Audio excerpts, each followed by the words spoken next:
Genevieve Pitturo, I am so pleased that you're in town and you're going to be speaking to us about pajamas and a book. Right. And we're talking about the foster children. Tell me a little bit about who you are that this program was formed. Well, you know, I was single for a very long time. I was a career woman climbing the corporate ladder, living outside of Manhattan, working 24 hours a day. And one point in my late 30s, it occurred to me that I was alone. I wasn't married. I felt the time must have passed to have children. And was this what I was born to do? And I said, it can't be. In the searching period, I met someone who ended up being my husband. And he helped me through the time that I really needed to be surrounded by kids, since I didn't have any. He was the one who said, you need kids in your life. We talk about it. It's past time for us. Why don't you volunteer? So I said, great idea. I said, love to read. I'll go read to kids at night after work. So I went to read in shelters, and I loved it. And then one night when I was leaving, I turned back when they were taking the kids into the other room to sleep. Mm-hmm. This was a temporary shelter for kids. Parents were not with them. They were taken away from an abusive situation and waiting for a place that they could go the next day or in a week as soon as they could get the children someplace. So they had nothing to change into, and they were put to bed like that, sleeping together on a cot on a futon. They were afraid, and I was so afraid for them. And my brain wasn't computing. I had 3 brothers and sisters. Mom tucked us in. Bedtime was a ritual like it is for I thought, everyone. So I brought pajamas the next time when the staff said I could do that. And I gave them away. And what happened was one little girl stopped, stared at the pile, and for the longest time didn't say anything. And she looked at me and she whispered, what are these? Oh. And I'll never forget, I can see her face. And I learned about this world of foster care children, children in need, children who were abandoned and abused and are in a temporary holding facility. I can't say stuff, but it's heartbreaking. So you're a catalyst. You have started 34 chapters. 75 chapters. 75 chapters throughout the country? Throughout the country now, 8 years later. It took 8 a while. years. Well, that's pretty good. 8 years and 75 chapters. And how do you inspire people? Or do you have to talk people into this program? Or do people come to you? I think, Marjorie, it's because it's so simple, and I didn't have any clue that I was starting anything other than something for me to do every week to fulfill having children in my life. But I think because it was something simple, people gravitate, people ask, people are attracted, because everyone can do a pair of pajamas. Some people can do a $50,000 check, but so many days, every day for 8 years, we get a package with a handwritten note and a pair of pajamas and a book.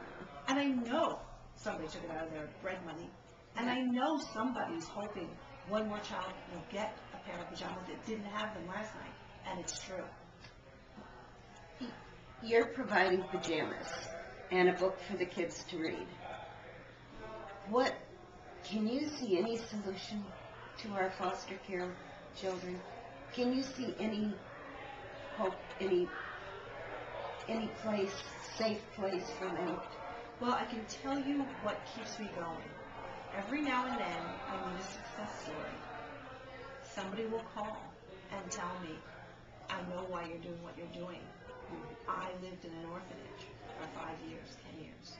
I was moved around 6 times. And I know bedtime is so frightening to me.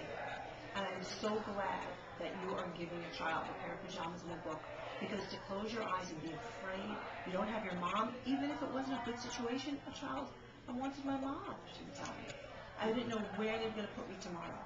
She said, I was in dirty clothes, I had nothing to keep my nightmares from coming, and that's where I feel there's hope. What have the children taught you? That there's hope because they're resilient. I think we're talking about the little ones. Mm-hmm. We work with kids from infant to 17. There's a lot of difference between the kids we meet who are 9 and 10 and older. They know the story. They know who they are and what they're in. The younger kids are still resistant. You can still you can still see they believe there's going to be a place, a family that's going to come any day. And I have met the kids who come running over to me, that they have a foster family. Somebody, foster mom's picking them up today at 3 o'clock. They believe it's going to work. I've seen it work, not all the time, unfortunately. But I think the more of us that give the care and the love, the more success stories there'll be. I have to believe that. Do you know where you're going to go now? Is there a part 2? Or are you going to keep, this is a very, very successful program. It's far-reaching and it's significant. Is there another step to it, or are you just going to keep going 75, 100, 150? Well, I think the success is because it is simple. It's taking care of them at the bedtime hour, giving them that when they come home. What we've seen grow is we started with one reading center, we have 3. The kids can't read. That's a heartbreaking reality that is not right. We've seen kids come to the reading center who are 12 and can't read, and they don't tell you that. They'll sit there because they were brought there by staff. They're embarrassed, they're afraid, and we've sat there for 45 minutes reading to them.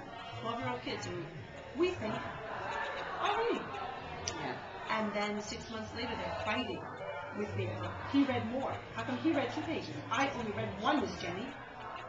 That is just And we need more reading centers. That's the one place to keep it simple, the reading in the pajamas, and the reading is just unacceptable, the level that they're reading on. your favorite childhood book. 2. One's a real book, Good Night Moon, and one's a story that my mom made up about a little peanut that was in a chocolate bar that became alive when a child bit into it and scared the child, me, half to death. That sounds like it even a kid novel. It does. It took me a long time to eat a Snickers bar. And Good Night Moon, why did that touch you? I think saying good night for a child or a parent to an inanimate object, it's a closure of a day that you feel was a good day, a safe day, that everything's right with the world in that moment, and that you expect in the morning to say, good morning, son, good morning, water, good morning, house, good morning, mom, without being afraid that it won't. Well, on that note, Genevieve, thank you for coming to Sarasota. We're going to make a closure to this interview. I'll say good night. Good night, Marjorie. And we will keep the program alive and well in Sarasota. Thank you for the children.